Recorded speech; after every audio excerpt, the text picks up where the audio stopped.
히브리서 13장의 말씀을 드리겠습니다. 히브리서 13장입니다.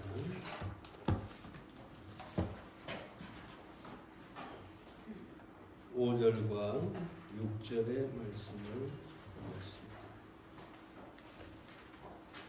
돈을 사랑치 말고 있는 바를 족한 줄로 알라. 그가 친히 말씀하시기를 내가 과연 너희를 버리지 아니하고 과연 너희를 떠나지 아니하리라 하셨느니라. 그러므로 우리가 담대히 가로되 주는 나를 돕는 자시니 내가 무서워 아니하겠노라. 사람이 내게 어찌하여 하노라.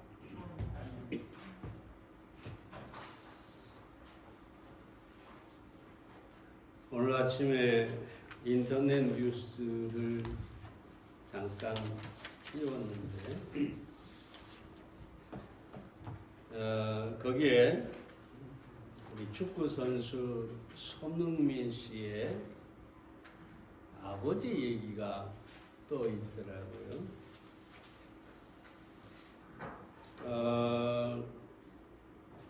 가만히 그 내용을 보니까 CBS 라디오의 김현정 뉴스 쇼에서 사회자가 아들이 용돈을 좀 주느냐 이렇게 물으니까 아니 제가 벌어서 써야지 그러면서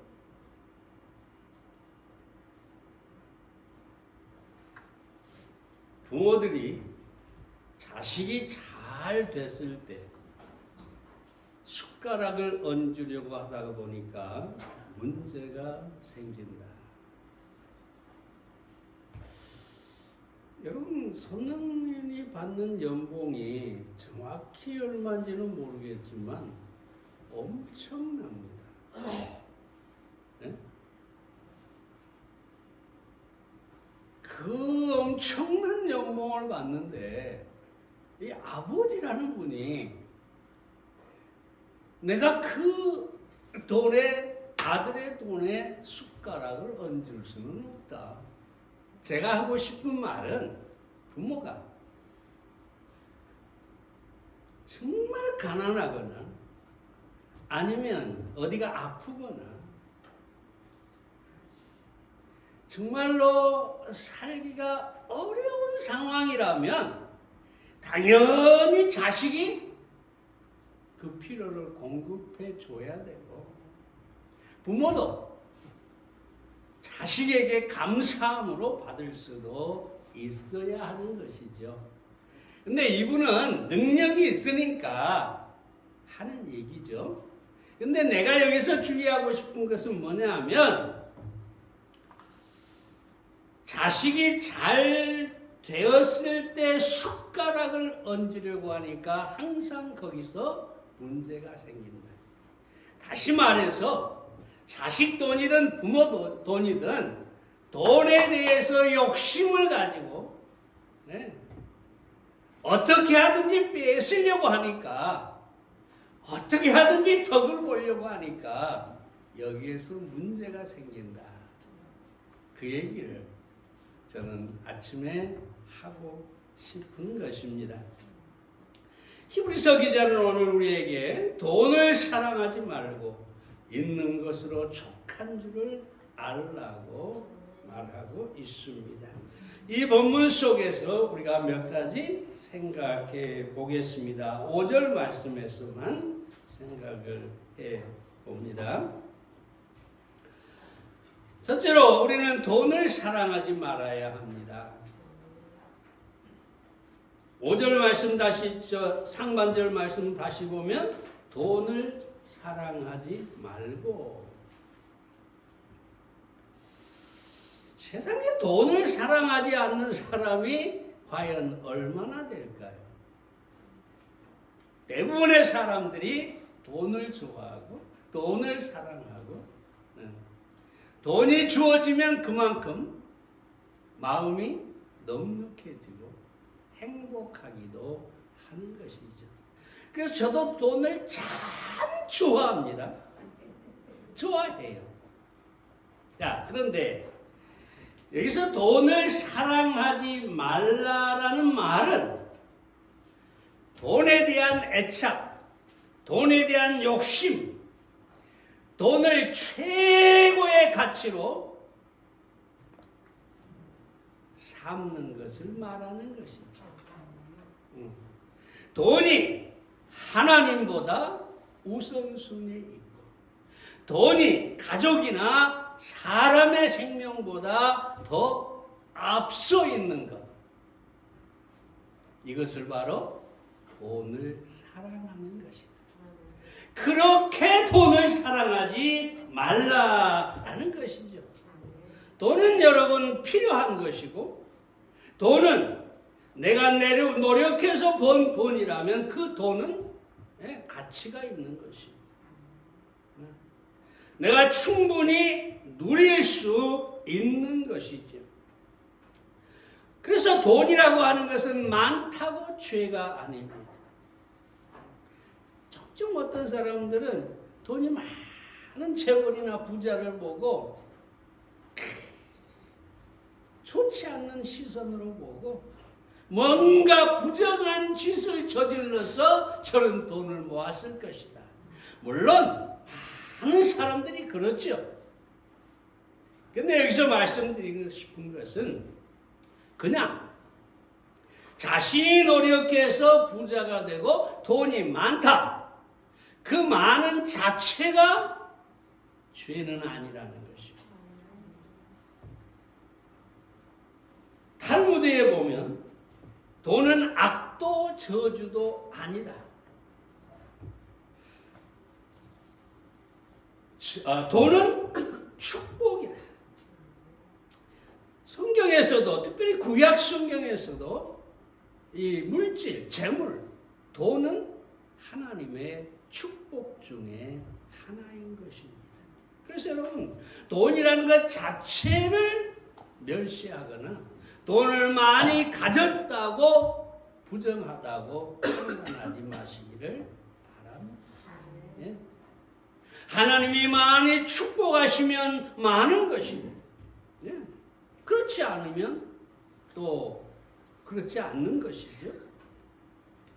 문제는 그 돈을 사랑해서, 그 돈에 집착해서, 그 돈에 대한 욕심을 가지고 돈을 지키려고 할 때 바로 그것이 문제가 된다는 것입니다. 그럼 왜 우리가 돈을 사랑해서는 안 될까요? 먼저 돈을 사랑하면 여러 가지 시험과 악에 빠지기 때문입니다. 디모데후서 6장 10절에 보면 돈을 사랑함이 일만 악의 뿌리가 되나니 이것을 사모하는 자들이 미혹을 받아 믿음에서 떠나 많은 근심으로 자기를 찔렀도다. 돈을 사랑하는 것이 일만악의 뿌리가 되고 돈을 사랑하기 때문에 미혹을 받는다. 시험을 받는다. 그렇게 얘기하고 있습니다. 우리가 멀리서 예를 찾을 필요가 없죠. 예수님 주변에 이 가룟 유다라는 사람이 있었습니다. 그는 돈을 아주 지독히 사랑했어요. 정말로 사랑했어요. 그래서 예수님의 제자가 돼서 제일 먼저 한 일이 뭐냐? 돈깨를 맞는 일이었어요. 사람들이 예수님에게 돈을 가져오면 그 돈을 훔쳐서 자기 주머니를 채우기 시작했어요.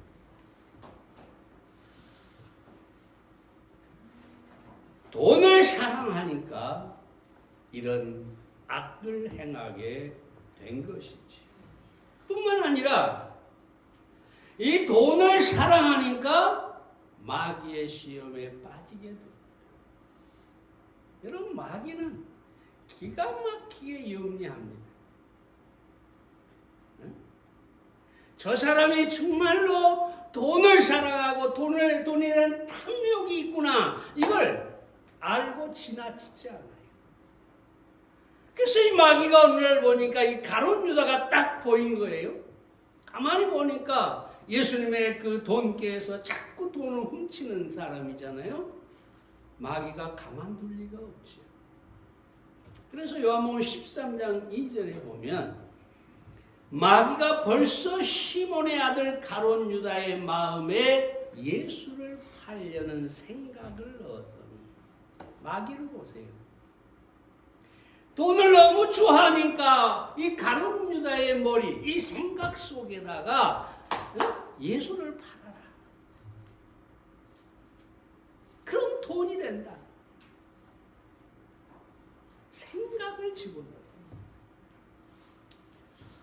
결국 이 가룟 유다는 누가복음 22장 3절에 보면 이렇게 됩니다.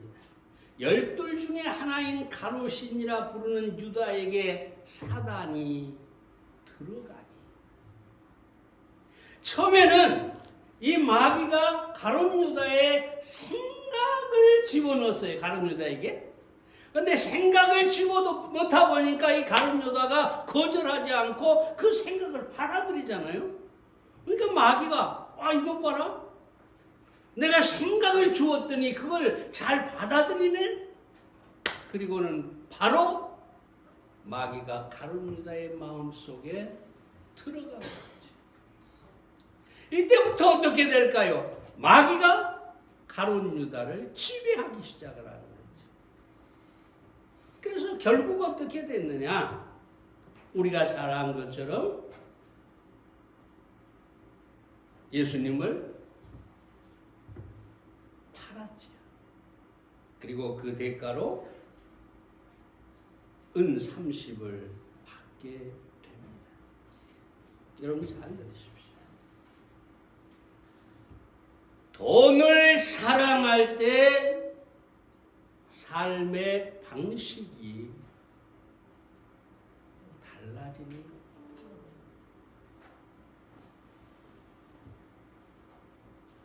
돈에 대한 삶의 사랑이 삶의 태도,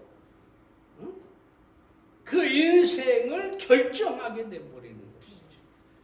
가룟 유다가 바로 그렇게 되었다는 것을 우리가 알 수가 있습니다.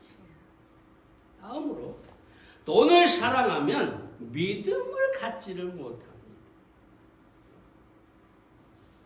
누가복음 18장 24절과 25절에 보면 예수님을 찾아온 그 청년이 예수님을 거부하고 갔을 때 뭐라고 얘기하느냐?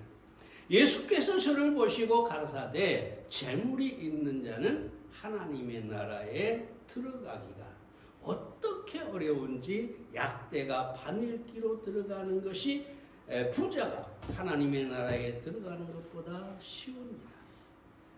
여기서 부자는 그 젊은 청년이에요. 부자 청년. 근데 그 부자 청년은 어떤 청년이냐? 자기가 가진 부를, 그 재산을 사랑하는 사람이었어요. 포기할 수 없었어요. 영생보다 더 가치 있는 게 돈이었고, 하나님의 나라에 들어가는 것보다 이 돈을 지키는 것이 더 중요했어요. 그러니까 예수님께서 하신 말씀이 부자가 천국에 들어가기가 낙타가 바늘기로 들어가는 것보다 더 어렵다. 불가능하다는 얘기죠. 이 예를 한마디로 말하면 돈을 사랑하면 믿음을 가질 수가 없습니다. 심지어 교회를 다니는 사람들도 돈을 사랑하면 그 믿음이 자랄 수가 없습니다. 아무리 믿음이 있는 것처럼 보이고 그렇게 행동을 할지라도 돈을 사랑하면 믿음이 자라지 않습니다. 물론 구원받을 수는 있죠. 예수님을 영접하기만 하면 구원을 받으니까. 그런데 믿음의 성장은 쉽지 않다. 마지막으로 돈을 사랑하는 것이 우상 숭배가 되는 것입니다. 마태복음 6장 24절에 보면 한 사람이 두 주인을 섬기지 못할 것이니 혹 이를 미워하며 저를 사랑하거나 혹 이를 중히 여기며 저를 경히 여김이라. 너희가 하나님과 재물을 겸하여 섬기지 못합니다. 골로새 3장 5절에 보면 탐심은 우상 숭배니라 라고 합니다.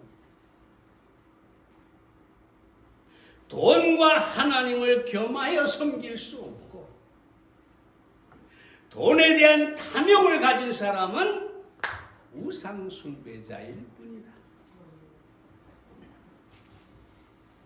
사랑하는 여러분, 우리가 정말로 돈을 사랑한다면 그것이 바로 우상 숭배라는 것을 알아야 합니다.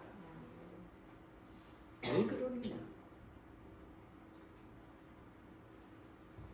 하나님은 하나님보다 더 섬기고 더 중요하게 생각하는 어떤 것에 대해서 질투하시기 때문입니다. 하나님의 질투의 대상이 된다? 그것처럼 두려운 것은 없는 것입니다. 스바냐 1장 18절에 보면 그들의 은과 금이 여호와의 분노의 날에 능히 그들을 건지지 못할 것이며 이 온 땅이 여호와의 질투의 불에 삼키우리니 이는 여호와가 이 땅의 모든 거민을 멸절하되 놀랍게 멸절할 것임이니라 라고 합니다. 보세요. 돈이 하나님의 분노의 날에 우리를 구원하지 못합니다. 아무리 돈이 많아도 지옥에서 우리를 건지지 못합니다. 거기다가 건지지 못하는 것에서 끝나는 것이 아니라 돈을 하나님보다 앞서둘 때 하나님께서 질투하십니다. 여러분, 세상에서 가장 무서운 것이 뭔 줄 압니까? 질투예요. 이 질투의 불은 아무도 끌 수가 없어요. 사람 사이에도 질투가 일어난다. 질투를 갖고 있다. 그 사람처럼 무서운 사람은 없어요. 하물며 하나님께서 질투한다. 두려운 일이죠. 그러므로 사랑하는 여러분, 우리는 돈을 사랑하지 말아야 합니다.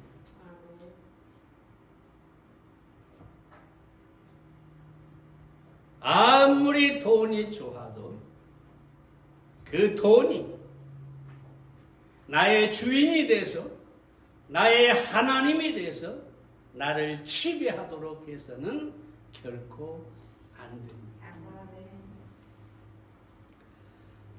두 번째로 우리는 현재 가진 것을 족한 줄로 알아야 합니다. 5절 말씀 중반절입니다. 있는 바를 족한 줄로 알라. 사람이 얼마를 가져야 만족할까요? 얼마가 있으면 좋겠습니까? 네? 저는 한 50억, 100억이 있으면 참 좋겠다 생각도 해봅니다. 저를 위해 쓰려고 하는 게 아니라 여튼 제가 계속 기도하는 것 중에 하나가 교회 일꾼을 세우고 싶다. 네? 교회 조력자, 부목사를 세워서 다음 세대를 이어가게 하고 싶다. 근데 지금 현재 그런 사람도 없을 뿐만 아니라 여러 가지 어려움이 있죠. 또 하나는 뭐냐? 어딘가에다가 목사들의 쉼터를 마련해 가지고 여러분 목사들이 얼마나 많이 스트레스 받고 이 가난한 교회에 힘듭니까? 그저 차에다가 기름만 넣어가지고 오면은 먹고 자고 할 수 있는 모든 것을 만들어서 그들을 격려하고 싶다. 또 하나는 이건 내 소원이니까요. 옆에 건물을 사서 한 칸, 두 칸, 세 칸짜리 사서 1층을 식당을 쫙 만들고 이 금호동의 모든 가난한 노인들을 초청해다가 매일은 아닐지라도 일주일에 한 2번씩 식사를 대접합니다. 그래서 정말 교회와 우리 주님의 이름이 칭송을 받고 그 노인들에게 복음을 전할 수 있으면 얼마나 좋을까. 꿈이라도 커야죠. 여러분, 이건 불가능하다, 안 된다 하지 마시고 제가 그렇게 기도하고 있으니까 여러분도 함께 기도에 동참해 주시기를 바랍니다. 아멘. 마지막에 그렇게 기도하자. 하나님, 그렇게 안 해주셔도 지금 족하고 지금도 감사하고 지금도 넘치는 은혜로 살고 있습니다. 마지막에는 꼭 그렇게 얘기합니다. 내 욕심이 아니라는 거죠. 내 욕심이 아니라 주님을 위해 뭔가를 했으면 좋겠다. 그랬으면 좋겠죠? 아멘. 어찌하다 거리 갔는데요. 2010년 좀 됐습니다만 연합뉴스 뉴욕 특파원의 보고인데요. 돈이 얼마나 있으면 부하다고 느낄 수가 있을까? 주관적인 개념이지만 미국 캘리포니아에 사는 데보라 빌이라는 사람은 가족과 내가 더 이상 일하지 않고 생필품 걱정 없이 여행이나 조금씩 하면서 살 수 있을 정도의 돈이 있으면 좋겠다. 말은 그럴듯하죠. 근데 이 사람이 그렇게 살려면 얼마가 필요하냐? 1천만 달러, 우리 돈으로 116억 원이 필요하다. 욕심도 많네. 그런데 또 어떤 사람이 이렇게 얘기합니다. 뉴욕의 어떤 사람인데 나는 10억 달러가 필요하다. 여러분 10억 달러면 1조 1,600억이 넘습니다. 참말로. 그래야 부자라는 소리 듣는데요. 그럼 우리는 다 거지잖아요. 거지. 1조가 넘는 돈을 그래야 부자다. 다 그런 건 아니죠. 시애틀에 사는 한 여성은 한 달에 몇천 달러, 이 몇천 달러 상당히 큰 거예요. 우리 돈으로 수백만 원이 돼요. 그것만 있으면 나는 된다라고 얘기를 했다고 합니다. 이처럼 사람마다 기준이 달라요. 누가 얼마를 가져야 부자냐. 근데 잘 들으십시오. 히브리서 기자는 우리에게 현재, 지금 가지고 있는 것으로 족하게 여기라. 만족하라.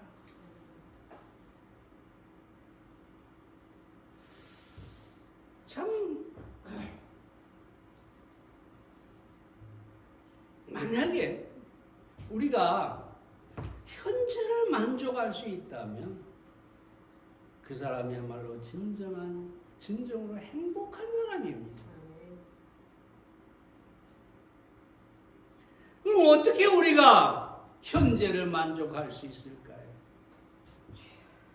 우리의 욕심이라는 그릇을 아주 작게 해야. 다 불평하고 원망하고 나는 왜 이렇게 가난하냐라고 하는 것은 뭐냐?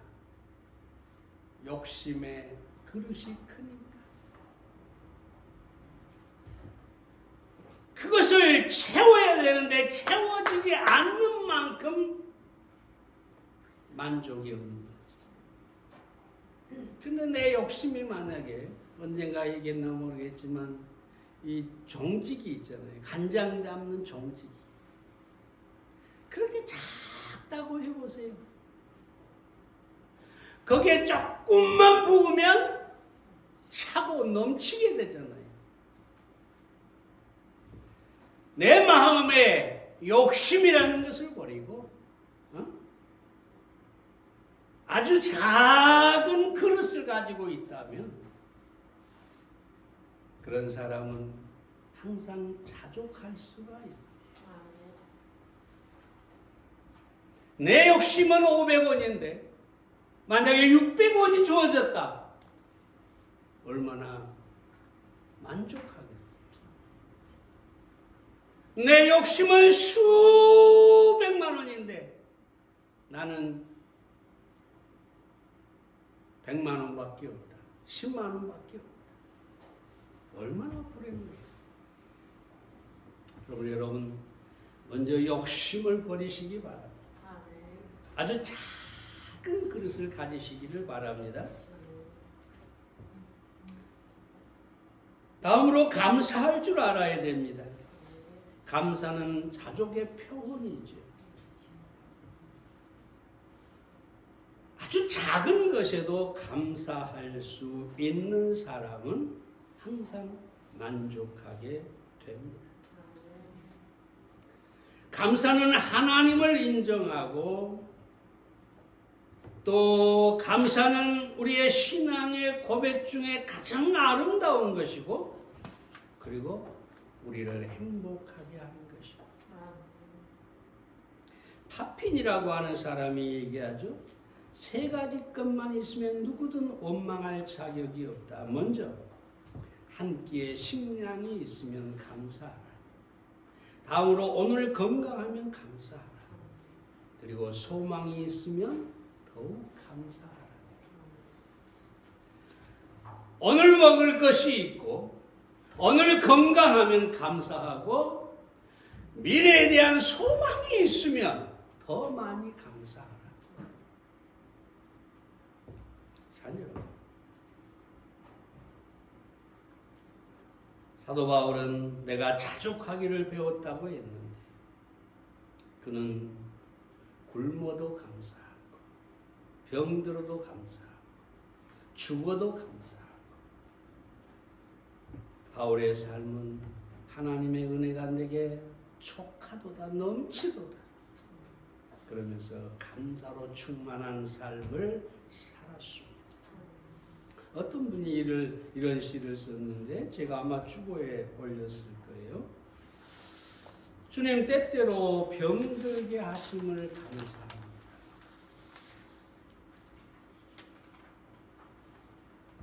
믿음만이 할 수 있는 역설이에요. 다 병들면 원망하고 불평하죠. 근데 때때로 병들게 하심을 감사합니다. 이로 인해 인간의 약함을 깨닫게 해주셨기 때문입니다. 가끔 고독의 수렁에 내던져 주심도 감사합니다. 그것은 주님과 가까워지는 기도이기 때문입니다. 일이 제대로 안 되게 틀어주심도 감사합니다. 그래서 나의 교만이 반성될 수 있습니다. 아들, 딸이 걱정거리가 되게 하시고 부모와 동기가 짐으로 느껴질 때도 있게 하심을 감사합니다. 그로 인해 인간된 보람을 깨닫게 되기 때문입니다. 먹고 사는데 힘겹게 하심을 감사합니다. 눈물로 빵을 먹는 심정을 이해할 수 있기 때문입니다. 불의와 허위가 득시하는 시대에 태어난 것도 감사합니다. 이로 인해 하나님의 의가 분명히 드러나기 때문입니다. 땀과 고생의 잔을 맛보게 하심도 감사합니다. 그래서 주님의 사랑을 진실로 깨닫기 때문입니다. 주님, 이 모든 일로 감사한 마음을 주심을 감사합니다. 이 모든 일로 하나님과 가까이어지는 계기가 되기 때문입니다. 병들든지 약하든지 가난하든지 어떤 걱정이 있든지 감사하다는 것이죠. 왜 그럴까요? 믿음 때문에. 믿음이 없는 사람은 절대로 이런 역설적인 감사를 할 수가 없을 것입니다. 다시 말씀드립니다. 감사가 만족하게 합니다. 그러므로 여러분은 어떤 형편에서든지 감사하고 만족할 수 있기를 바랍니다. 세 번째로 간단히 말씀드려 우리는 하나님이 우리와 함께 하심을 믿어야 합니다.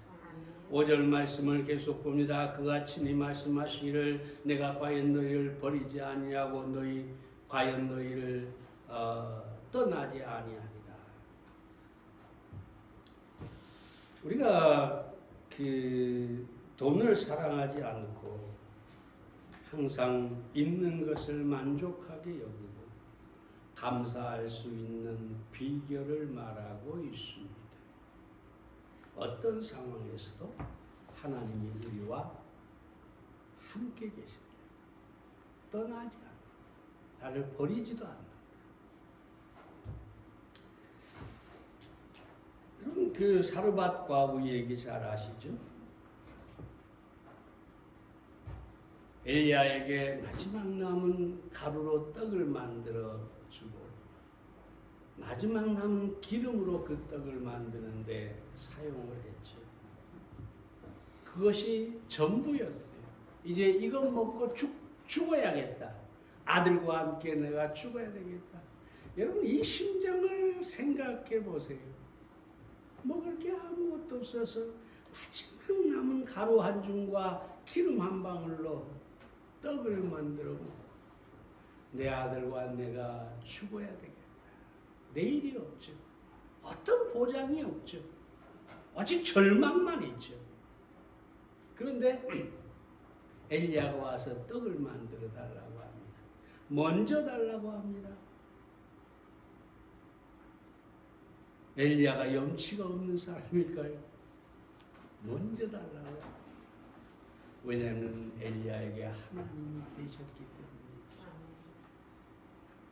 이 하나님께서 이 사르밧 과부의 미래가 되고 보장이 될 것을 알았기 때문입니다. 그 다음 날부터 이 사르밧 과부는 조금도 염려하지 않습니다. 매일 일어나면 통을 바라봅니다. 기름통을 바라봅니다. 거기에 밀가루가 있고 기름이 있습니다. 그것으로 또 떡을 만듭니다.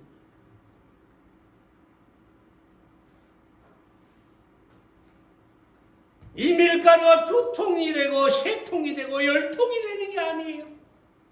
어제와 똑같이 밀가루가 있고 기름이 있는 겁니다.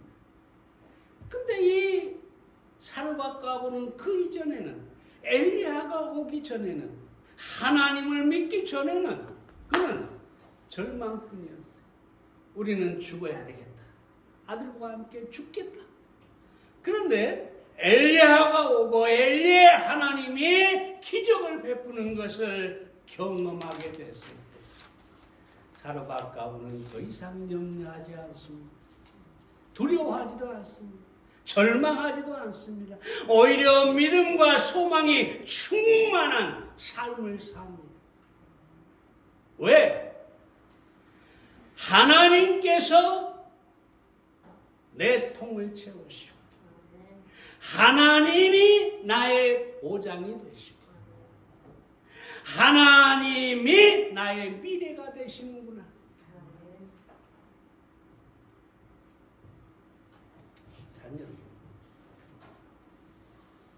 하나님께서 학개서 2장 8절에 보면 은도 내 것이요 금도 내 것이니라 라고 합니다. 마태복음 7장 11절에 보면 하나님께서 우리에게 좋은 것으로 주시는 아버지라고 합니다. 은도 내 것이요 금도 내 것이라는 말은 온 세상의 모든 것이 하나님의 소유라는 것입니다. 그 하나님께서 우리에게 좋은 것으로 주기를 기뻐하신다고 합니다. 그 하나님이 나와 함께 계시고 나를 떠나지 않는다고 약속하십니다. 그렇다면 오늘 내가 어떤 형편에 있든지 우리는 두려워할 필요가 없는 것이죠. 절망할 필요도 없는 것이죠. 나의 모든 형편을 아시는 하나님께서 지금 이 순간에도 나와 함께 계시고 그분이 내 인생의 보장이 되신다. 이 믿음을 가지고 사는 여러분들이 되시기를 바랍니다.